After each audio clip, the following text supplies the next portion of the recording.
समान 100 बरस का, पल की खबर नहीं। सामीन, ये चक शहजाद में परवेज़ मुशर्रफ के महल की कहानी है, जिसकी तामीर उन्होंने सबा मुशर्रफ के शौक़ की तकमील में की थी, लेकिन इन्हें वहाँ रहना नसीब नहीं हुआ। जनरल परवेज़ मुशर्रफ फ़नून लतीफ़ा के मुख्तलिफ़ शोबों, जिनमें गायकी भी शामिल है, इन सब में दिलचस्पी रखते थे, जबकि इनकी अहलिया सबा मुशर्रफ को घर की तज़-ओ-आराइश का शौक़ था।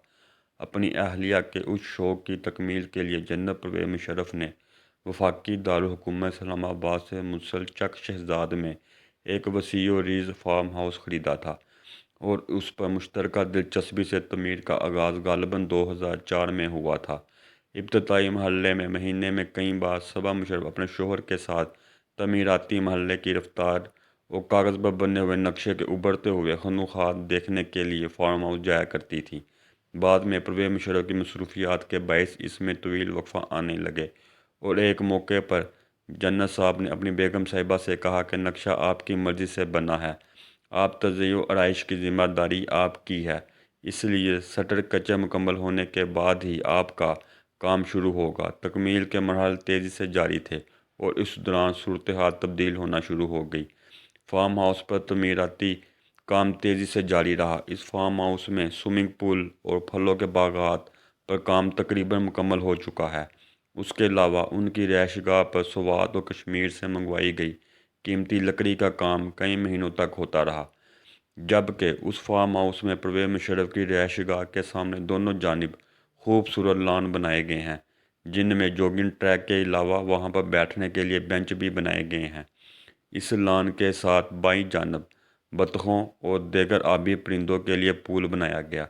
स्विमिंग पूल और बागात रिहाइशगाह के अक़बी में वाक़िया है।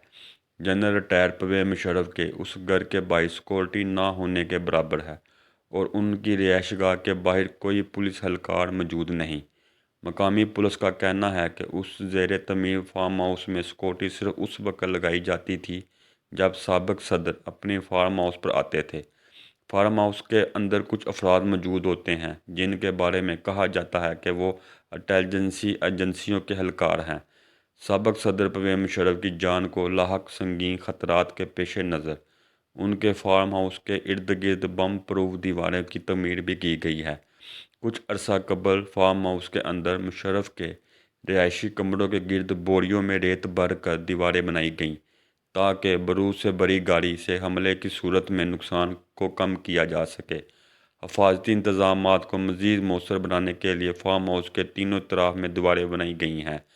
वाज़िया रहे कि साबिक़ सदर की रिटायरमेंट के बाद से इन पर हमलों के कई मनसूबों का इंकशाफ हो चुका था।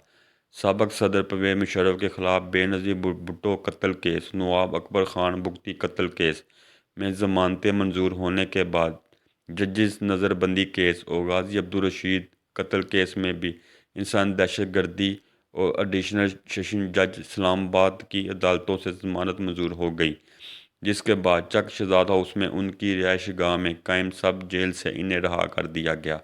इनकी रिहाइशगाह में कायम सब जेलें ख़त्म कर दी गई। परवेज़ मुशर्रफ और इनकी अहलिया साहिबा मुशर्रफ के ख्वाबों का ये फार्म हाउस आज वीरान होने के साथ साथ उदास भी होगा, क्योंकि जितनी मोहब्बत और चाहतों के साथ उन्होंने अपना इस ताज महल की तमीर की थी, उसमें इन्हें एक साथ ज़िंदगी गुजारने का मौका नहीं मिला। वीडियो अच्छी लगी हो तो लाइक करें, शेयर करें, हमारे चैनल को सब्सक्राइब करें।